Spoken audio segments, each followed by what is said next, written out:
Assalamualaikum warahmatullahi wabarakatuh. Waalaikumsalam. Alhamdulillahi wahdah. Wassalatu wassalamu ala sayyid al-kamil bil fadail alladhi khassastahu fil azali bi sahibi jami'i sifatil kamaliyah munfaridi fi khalqihi wa khuluqihi bi ashrafil khususiyah alladhi jama'a Allahu lahu ilmi dhahir wal batin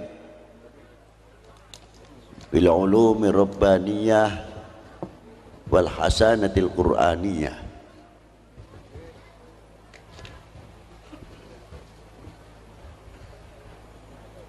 Al habibil alil qadril adimil jah walam yakhluqil khallaqu khalqan mithlah la qablahu wa la ba'dahu afdal minhu wa akram manzilatahu 'inda hadratis sultanil mamlakatil ahadiyah wa ja'altahu wasitatil udma li ahli la ilaha illallah sayyidina Muhammad Rasulullah sallallahu alaihi wa ala alihi wa sahbihi fi kulli lamhati wa nafasin adada ma wasi'ahu ilmullahi amma ba'du. Hadratil muhtaram al-mukarramun, para sesepuh, bini sepuh, para alim ulama, para habaib, khususnya Hadratil muhtaram Sayyidi wa akhina al-habib Umar Mutahhar dan beberapa kiai-kiai atau para masyayikh wal habaib. Maaf kalau saya tidak bisa menyebutkan satu persatu, bukan berarti mengurangi ta'zim ikhtiram kami kepada para beliau. Yang saya hormati bapak-bapak dari Forkominda Kabupaten Indramayu, Bapak Pejabat Bupati, Bapak Kapolres, Bapak Dandim, Bapak dari anggota DPRD, Ketua DPRD, Majelis Ulama, Menteri Agama, Kementerian Agama atau Depak dahulu, Bapak-bapak dari instansi pemerintahan, sipil, TNI, Polri yang selalu kita banggakan, pimpinan-pimpinan dari ormas Islam khususnya, dan yang saya hormati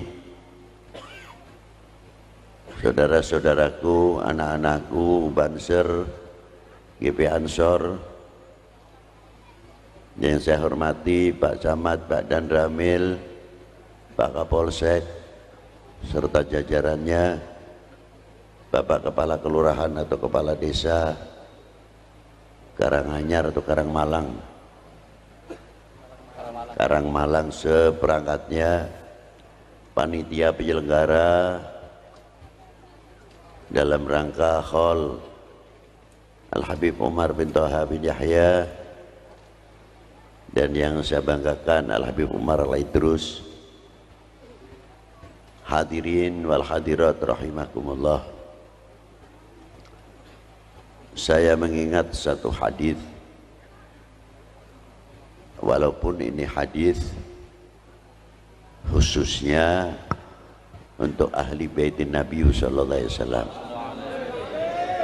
tapi hadis ini tidak memisahkan peranan-peranan ulama yang selalu bergandeng tangan dengan ahli baitin Nabi sallallahu alaihi wasallam. Di antara hadisnya tersebut, nasabin wasababin yang qati'u ila yaumil qiyamah. Hadis ini sebelumnya banyak riwayat dan banyak cerita. Mengapa keturunan baginda Nabi sallallahu alaihi wasallam diambil dari putrinya, tidak diambil dari putra.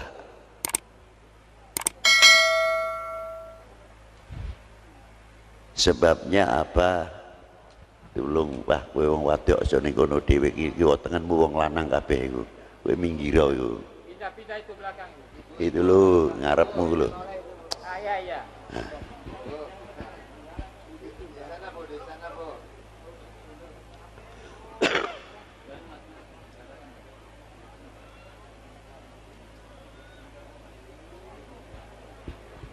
Terus ya, apa sebabnya? Karena dunia Arab sebelum baginda Nabi Shallallahu Alaihi Wasallam dilahirkan, muta'assibina bi auladihim, orang yang sangat fanatik terhadap putra lelakinya, sampai gengsinya kalau mempunyai anak perempuan dikubur hidup-hidup, padahal bertentangan dengan hati nuraninya. Tapi karena gengsi lebih tinggi daripada kasih sayangnya terhadap anak, walaupun mengucurkan air mata, ya dengan penuh keterpaksaan mengubur anak perempuannya. Tapi kalau mempunyai anak lelaki, waduh, hari raya boleh dikatakan lebih kegembiraannya. Sampai pada waktu zaman Rasulullah lahir, dewasa, ba'dal bi'tsah dan sebagainya, diangkat menjadi Rasul dan Nabi. Beliau mempunyai anak Ibrahim, meninggal masih kanak-kanak. Qasim, Abdullah atau Tahir, Thayyib juga diambil oleh Allah Subhanahu wa ta'ala, hingga terlontarlah dari mulut-mulut jahiliyah pada waktu itu menuding atau mengatakan kepada Rasulullah, beliau adalah seorang abtar. Dari itu turunlah surat Bismillahirrahmanirrahim, Inna a'tainakal kautsar shalli li rabbika inna syani'aka huwal. Maksudnya orang yang mengatakan abtar itu dia sendirilah yang abtar. Yang menjawab langsung Allah Ta'ala. Yang memberikan keputusan siapa? Langsung Allah Ta'ala. Yang mengecap mereka abtar langsung Allah Subhanahu wa ta'ala. Yang mengatakan Rasulullah abtar, dialah yang abtar.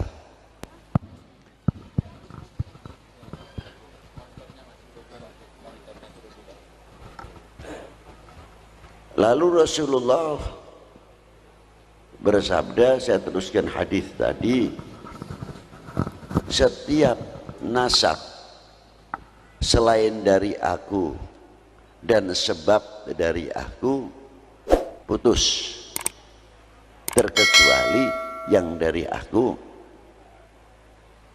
an-nasab maupun sabab. Saya tidak akan menerangkan, ini sudah jelas. Tapi sabab atau hasad, sabab di sini adalah pertama dari baginda Nabi Shallallahu Alaihi Wasallam, sahabat yang mengambil dari baginda Nabi, dari sahabat diambil oleh tabi'in, sampai kepada tabi'in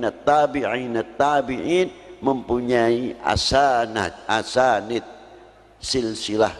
Adik lelaki namanya Yusuf yang di Wot Bogor, makamnya dekat Balongan.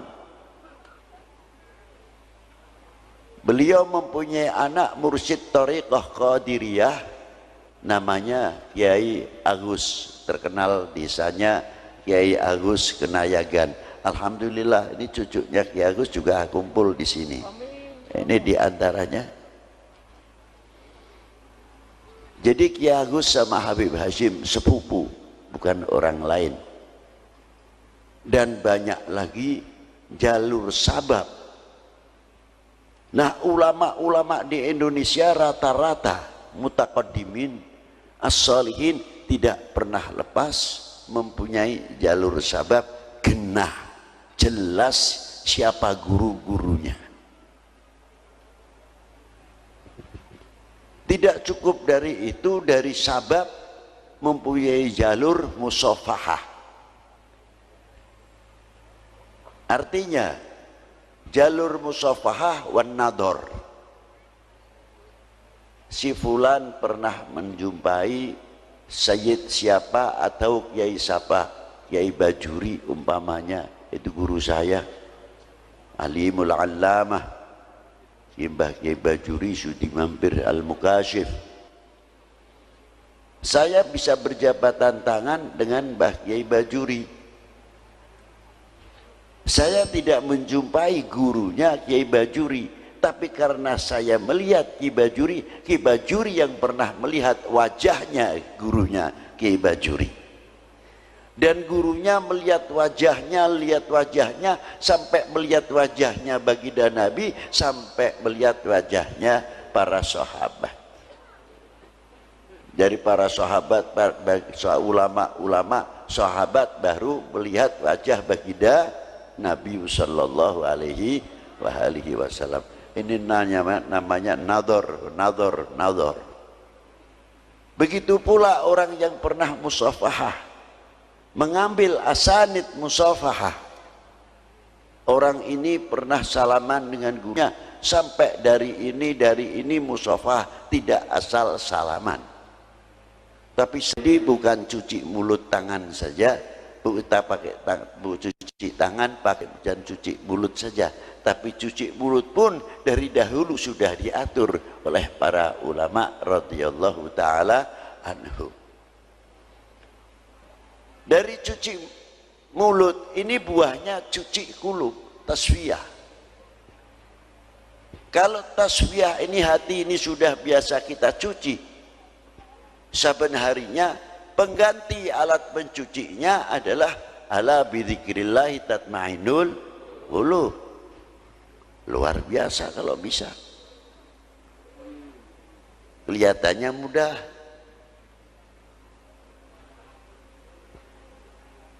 Kalau sudah bisa mencuci hati, kayak beri contoh saja, kalau orang setiap hari perlu mandi, jelas ada alatnya. Air, cuci muka, air. Kalau tidak ada, tayamum. Nah, yang sekarang alat cuci hati itu apa? Soalnya tempatnya di dalam, bukan di luar. Nah, kita ganti hiasan hati yang tadinya hiasan kibir, takabur, sombong dan lain sebagainya. Kita ganti hiasan itu dengan hiasan bidzikrillahi la ilaha illallah. Itu menjadi pengganti hiasan. Bila mana cahaya kalimah la ilaha illallah itu terpancar, akan terpancarlah matanya binuri la ilaha illallah. Bila mana terpancar di hatinya kalimah la ilaha illallah, akan terpancarlah telinganya binuri la ilaha illallah. Bila mana sudah terpancar hatinya dengan la ilaha illallah, lisannya pun akan terpancar ya talakla binuri la ilaha illallah. Inilah. Nah, para beliau dalam hal tersebut tidak semudah itu punya guru. Dalam zikir itu punya guru, tidak sembarangan. Dan punya sanad. Sebab di sini disebut ilmu wusul, ilmu tarekah. Ilmu tarekah itu bukan dikadek tidak mempan, digolok tidak mempan, itu tarekah. Bisa ngobatin orang, tarekah. Bisa hiber, bisa mabur, itu disebut tarekah. Bisa jalan di atas air, torekoh, bukan itu torekoh.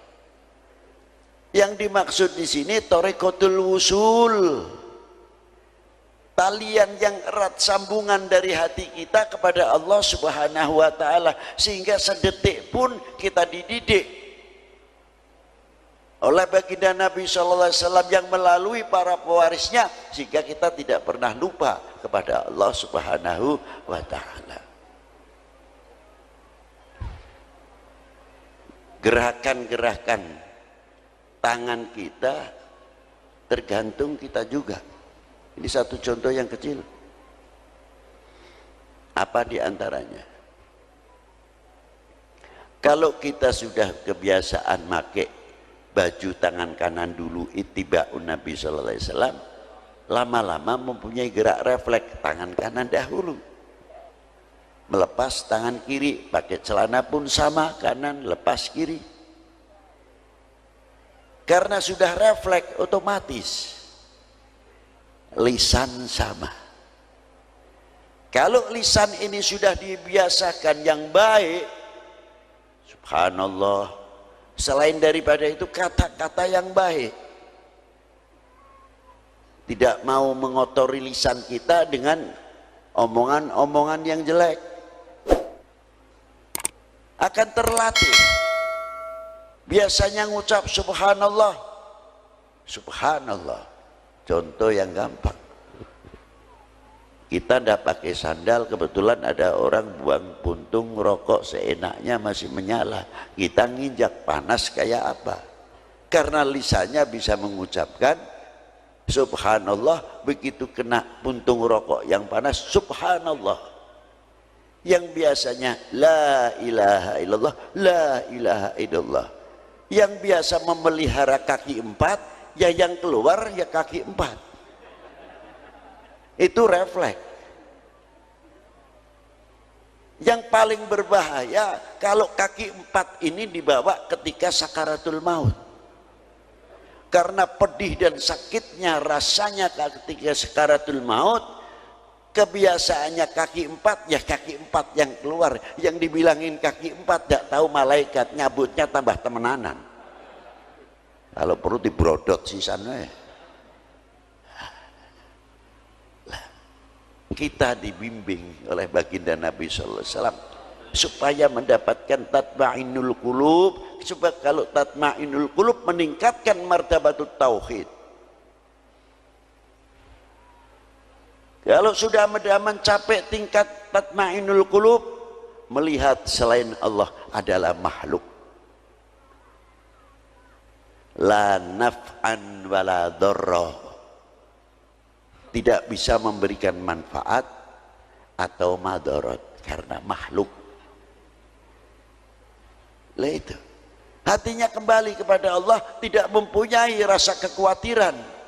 Justru adanya kekhawatiran untuk memohon kepada Allah. Kalau manusia tidak diberi rasa khawatir, menggampangkan minta kepada Allah. Karena diberi khawatir, memohon. Itulah hikmah daripada khawatir. Tapi tetap dalam pandangan tauhid, kembali kepada Allah Subhanahu wa Ta'ala. Yakin bahwa corona adalah bukan Tuhan. Corona adalah makhluk. Corona bukan sesuatu yang menakutkan. Justru yang lebih menakutkan, yang mentakdirkan ialah Allah Subhanahu wa Ta'ala. Dengan adanya corona bukan menjadi alat pelentur untuk ekonomi kita menjadi lemah, pertanian kita menjadi lemah. Silahkan corona tetap berjalan, ekonomi tetap berjalan, pertanian tetap berjalan, sehingga tidak menjadi bangsa yang mundur.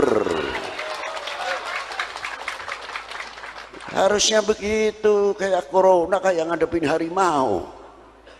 Takut betul, kenapa? Loh, ini tauhid kita kemana? Ayo kita meraih tatma'inul qulub. Ala bidzikrillah tatma'inul qulub. Supaya kita menghadapi corona, kita tetap pakai peraturan, tapi tetap kita tawakal dan yakin diri kepada Allah Subhanahu wa Ta'ala. Corona, corona sira jalan dewek bae. Tapi jangan ganggu kita. Sira pada bari kita makhluk sira. ekonomi jalan, pertanian jalan, ekonomi kerakyatan jalan, UKM jalan. Orang yang akan memanfaatkan corona supaya Indonesia ini jatuh, Indonesia ini terpuruk ekonominya, kita balik dengan ekonomi Indonesia akan lebih maju. Setuju? Benar, dilakoni. Aja setuju gampang, kita sampai doer ngomongnya. Aduh. Jadi tenang, sebab Habib Lutfi paling takut, khawatir sekali dimanfaatkan oleh orang-orang atau oknum-oknum ini khususnya yang sengaja menggoncangkan bangsa ini. Kalau sudah bangsa terpuruk keyakinannya, kalau bahasa keren ini jari sekian ku apa muni, imunnya ku turun, imun dewek kayak apa aja kita beli weruh ya, apa kayak apa kalau wujudnya ku alas beli weruh. Mental kita, lamun mental kita ku medun, ini maaf yang dari Pekalongan, ini asli bahasa Inggris ini, tenang baik beli di kita ini.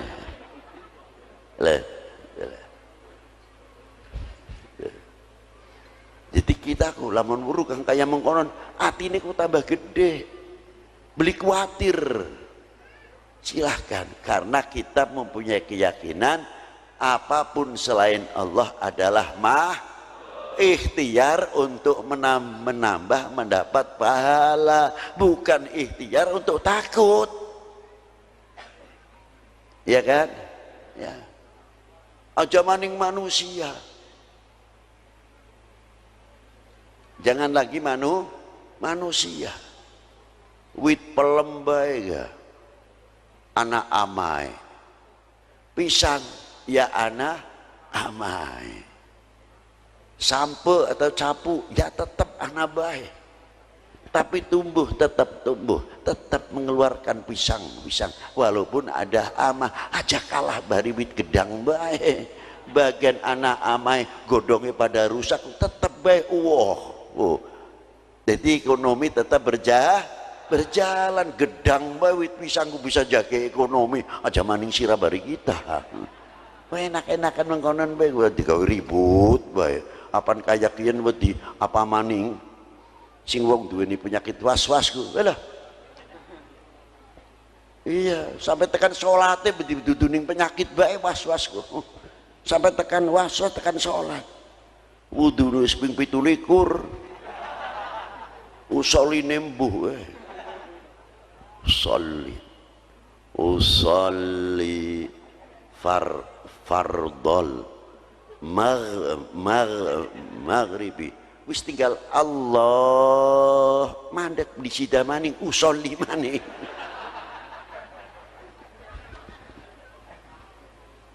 Balik maning usolli maning Allah beli sida maning sing ngadeg wis pegel soft wis ngenteni sing paling enak ngadeg sini pojok dewe lamun punjul sing ping telu mundur tak tarik bae mami kon mundur muni sepisan bae beli bisa temenan dinteni ku ping telu beli bisa tetep gagal mani dijawil Kang mundur soli beli tekan-tekan minggu beli ning buri ya deleng kita ku sepisan ku dadi deleng ngonon bae ku angel sof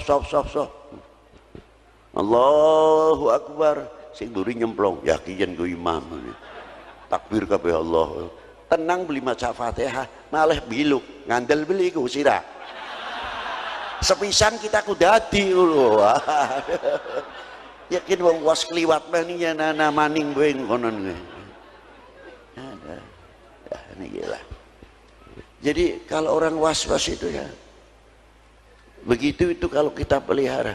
Tapi kalau orang mempunyai tatmainul qulub akan terhindar dari was-was dan sebagainya. Maka dengan adanya hal tersebut untuk membangun mental kita akan menjadi mental yang baik. Contohnya sing di Holi. Kalau yang di Holi ini umurnya cukup panjang.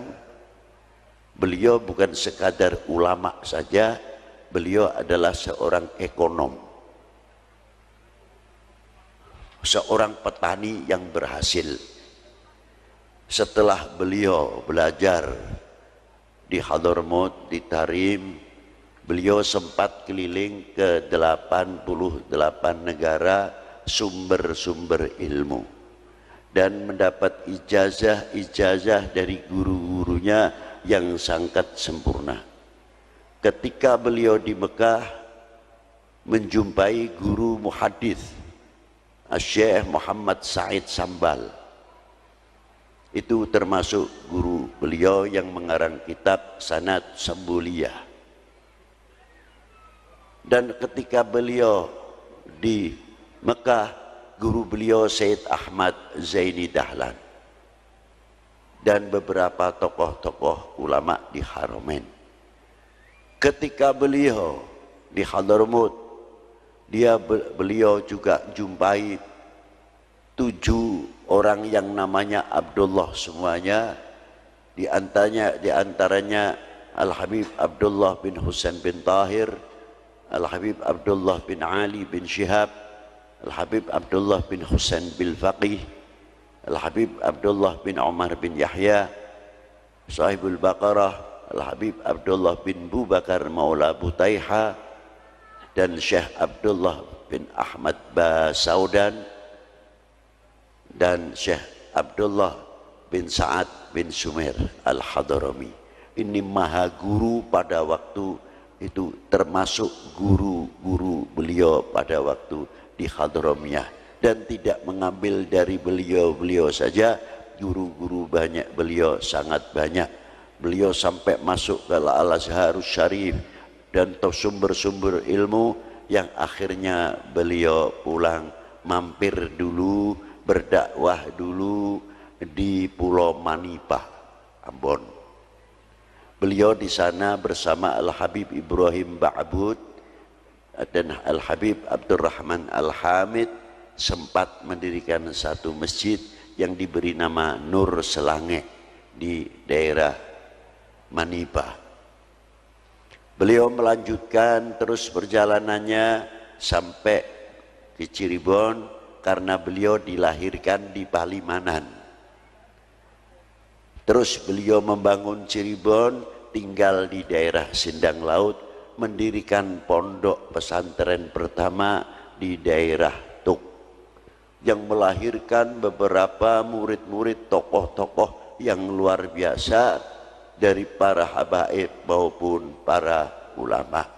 Di antara murid terkecil beliau yang ikut beliau 10 tahun, Al-Habib Husain bin Hadi Al-Hamid, dikenal Habib Husain Berani bin Syah Abu Bakar, itu murid beliau. Termasuk lagi murid yang tua-tua, Al-Habib Muhammad bin Idrus Al-Habsyi yang dikhauli di Surabaya, juga termasuk menantu beliau. Di samping satu sisi beliau seorang dakwah, beliau juga seorang ahli ekonom. Beliau mampu menguasai dunia perkayunan dari Kalimantan, semua di tangan beliau, sehingga Belanda tidak bisa menekan pada waktu itu dalam bidang perkayunan karena di tangan Al-Habib Umar bin Toha, sehingga bisa membangun, membelikan tanah-tanah dan lain sebagainya, dan memikirkan kesejahteraan setiap dunia pesantren. Habib Umar tidak tinggal diam. Beliau yang demikian itu tidak lain meniru riwayat Wali Sembilan. Wali Sembilan ini masuk ke Indonesia bukan adu kesaktian. Wali Sembilan masuk ke Indonesia orang-orang intelektual, ekonom, ahli pertanian. Beliau ahli kedokteran, ahli obat-obatan, masuk di zaman yang di Majapahit, yang di Pejajaran. Langsung beliau menggunakan dalam dunia perekonomian sehingga memasukkan income di setiap daerah yang beliau tinggali. yang akhirnya beliau mendapatkan kesempatan dengan sektor ekonomi, pertanian, dengan dakwah yang luar biasa. Itulah diantara keberhasilan-keberhasilan dari Wali Sembilan. Sampai sekarang pun sering saya ceritakan, tidak usah jauh-jauh, Wali Sembilan, Sunan Gunung Jati, mampu menciptakan ekonomi kerakyatan, bisa mempersatukan umat. Kebinekaan di situ sudah tumbuh, disponsori oleh Maulana Syarif Hidayatullah. Separuh yang ziarah untuk muslim, yang separuh non muslim, dengan hak-haknya masing-masing. Luar biasa. 440 tahun yang lalu beliau meninggal, tapi masih mempersatukan umat, masih membuat ekonomi kerakyatan, bisa mempersatukan lingkungan. Itulah Syarif Hidayatullah, satu contoh. Tidak usah kita mencontohkan yang 8 wali, terlalu jauh. Kalau kita ke Gunung Jati dekat. Makanya ketika kita ziarah ke Wali Sembilan, ya ditanya, Beb, istimewanya ziarah Wali Sembilan apa? Ya kalau saya malu, Beb, undak karomahnya terlalu tinggi. Kita cukup malu kepada Allah dengan sebab Maulana Syarif Hidayatullah, orang sudah mati sekian tahun masih bisa mempersatukan umat, masih bisa mempersatukan bangsa. Nah, kita-kita ini pantasnya meniru, bisa menjadi tokoh pemersatu, bisa menjadi umat, perekat umat, membuat lem, mampu mengantisipasi. Bagaimana Indonesia ini yang strategis, subur dan sebagainya. Bagian orang urusan 50 pira negara jari wisnya karena Indonesia.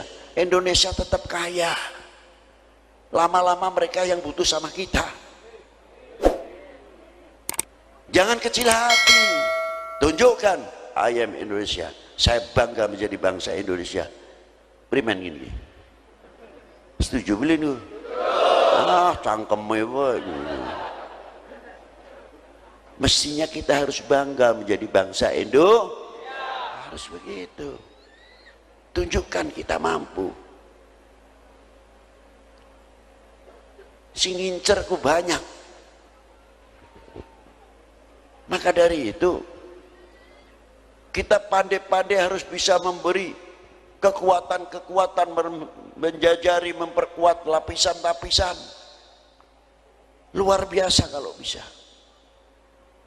Habib Lutfi tidak bakal diam soal masalah urusan kebangsaan, karena terkait sekali dengan perjuangan para ulama-ulama pendahulu. Jangan dikira masalah kebangsaan itu hanya sekarang, dari dulu pun sudah diterangkan oleh para ulama-ulama mutaqaddimin, tinggal kitanya baik.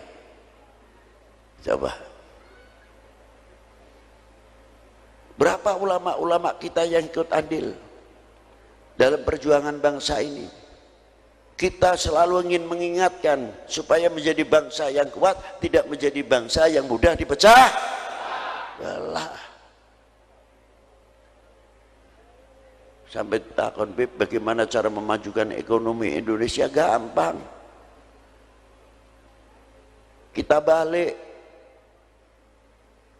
Apa yang ada kekayaan di negeri kita, kita banggakan. Zaman yang maning jambune Bangkok, lelene Bangkok, ayamnya Bangkok. Sing beli Bangkok apa bae? Ganti durene, duren Indonesia, lele Indonesia, ayam Indonesia, ikan Indonesia dan sebagainya Indonesia. Itu baru ekonomi Indonesia akan maju luar biasa, karena bangsa ini merasa menghargai, menghormati apa yang ada keluar dari bumi pertiwi. Mestinya kan harusnya begitu. Kalau mau nulis nganggu barang sing luar negeri kaya nelangkan, padahal made in Indonesia kan gua. Levi's yang dikirim Singapura ku Bandung, Majalaya, Pekalongan, belek nang Singapura, balik mana ini kene Singapura.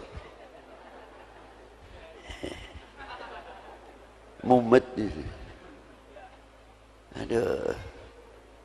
Lah inilah Coba kalau kita merasa menghargai Handar Beni, saya tidak merugikan orang lain sebelum menguntungkan bangsa sendiri, sebelum menguntungkan negara sendiri. Itu kan begitu. Itu ajaran para ulama. Coba sampai sekarang Wali 9 kuburannya ramai.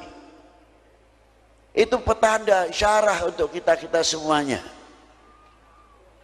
Maka dari itu dengan adanya hall dan sebagainya, supaya kita menjadi bangsa tidak melupakan sejarah. Kalau sudah melupakan sejarah, ya jatakon setengah siji nih jatawa-tawa. Nah, maka dari itu sekali lagi adanya hall itu penting, sebab Indonesia ini banyak suri toladan. Bagaimana supaya kita bisa meraih dzikrus salihin, kata sabda Nabi, dzikrus salihin tanzilu rahmah. Sebab sering banyak kita menceritakan riwayat hidup para salihin akan sebab turunnya rahmah. Nah, kita bisa mengambil suri tauladannya dari segi dakwah, bagaimana ulama-ulama dulu, dari segi perjuangan bagaimana ulama-ulama dulu dan tokoh-tokoh bangsa ini ikut andil besar untuk memerdekakan bangsa ini dari belenggu penjajah dan lain sebagainya. Nah, kita sudah mempunyai kontribusi apa untuk mengisi kemerdekaan ini? Saya mau tanya, sudah mempunyai kontribusi apa? Mestinya malu kepada para beliau. Tapi kalau sudah tidak ada penghormatan, penghargaan terhadap para aulia, para ulama, para pejuang-pejuang pendahulu, sepi, langka, beli weruh, apa bangsanya yang ke depan ini jadinya? Kekuatan nasionalisme adalah orang yang mengerti sejarah, orang yang tidak melupakan sejarah. Kalau seorang anak mengerti berbakti kepada kedua orang tuanya, karena orang tuanya mendidik satu dengan agama, kedua kali orang tua selalu mendidik lu payah wong luru duit ki mengkanen, mencari sesuap nasi, secari kain dan sebagainya. Terkadang bagian wong tua loro wetenge kempong asal bocah warak. Itu perjuangan orang tua. Kita mangan enak kilingan anak, kita makan enak kilingan putu, tapi anak bari putu wis gede-gede duit-duit durung tentu kilingan wong tua, durung tentu kilingan anak. Tapi kalau orang tua lain, apalagi kalau sudah gaji pas-pasan, wis kanggo bayar utang, ana sing durung kanggo bayar sekolah dan lain, mumet ben bengi puter keliling uteke dan lain sebagainya. Nah, kalau anak-anak kita tahu yang demikian atas perjuangan para sesepuh kedua orang tua kita, kita pasti akan menjadi anak yang soleh. Tidak mungkin kita akan menjadi anak yang nakal. Rasanya malu kalau kita menjadi anak yang mengecewakan kedua orang tua. Pasti akan membangun keluarga itu kompak, kita itu rukun. Tapi coba kalau anak sifatnya masa bodoh terhadap orang tuanya, tidak tahu, taunya rumah mentereng, sudah punya kerjaan atau pabriknya besar dan lain sebagainya, tapi tidak pernah belajar kesusahan payahnya orang tua. Apa yang terjadi? Manja. Dan bangsa ini dibangun bukan oleh kemanjaan. Betul? Bangsa ini dibangun tidak atau bukan oleh kemanjaan. Itulah hebatnya. Maka dari itu kita tanya, kita lamun ziarah ning kubur ning wong tua loro, apa sing di pertama kali kita bertanya? Apa tahlil, apa doa? Biasanya ya doa, yasinan dan sebagainya. Bagus. Tapi coba kalau kita ziarah kedua orang tua, ngomong ning wong tua loro, "Mak, Pak, hampura dongakaken Mak, suwunaken ning Allah taala. Muga kita ki sing dadi anak bisa nyenengaken wong tua loro bagian wis ning jero kubur. Jangan sampai kita dadi anak sing mengecewakan mak bari bapak." Emak telah kembali, bapak telah kembali, kita durung bisa nyenengaken mak, kita belum bisa nyenengaken pak. Anak yang tahu jasa orang tua. Dan semoga mak doakan kita keluarga kakak ngadi sing rukun, sing kompak. Ini yang tahu akan jasa orang tua. Tapi kalau tidak tahu jasa orang tua, justru disinilah akan dimanfaatkan bagaimana bangsa ini bisa dipecah belah. Karena apa? Melupakan sejarah. Disinilah pentingnya. Tapi alhamdulillah di Indonesia ada 10 November. Ada 10 November Hari Pahlawan. Untuk apa? Supaya kita selalu mengingat perjuangan kedua orang tua, perjuangan para pejuang-pejuang yang ikut andil besar menegakkan sangsaka merah putih. Kita pernah andil apa? Pernah andil apa kita? Tinggal ngatur sing bagus ngono, benceng-ceweng bae. La ilaha illallah. Nangis ulama-ulama kita, para pejuang-pejuang kita yang telah meneteskan darahnya, bahkan jiwanya melayang. Untuk siapa? Demi cintanya kepada bangsa dan tanah airnya, karena Allah Subhanahu wa taala. Apakah kita akan menjadi umat bangsa yang mengecewakan para beliau? Jawab. Buktikan kalau tidak. Ngomong tidak sih gampang baik. Kalau tidak, kita akan menjadi bangsa yang kuat, tidak mudah dipecah belah oleh hoax dan lain sebagainya. Semakin adanya macam-macam, semakin kita merapatkan jajaran kita, tidak memberikan kesempatan seujung rambut pun kepada oknum-oknum manusia yang akan memecah belah umat dan akan memecah belah bangsa ini. Wahai bangsaku yang kubanggakan, relakah negerimu terpecah belah? Jawab yang keras. Buktikan kalau tidak. Selanjutnya, assalamualaikum warahmatullahi wabarakatuh.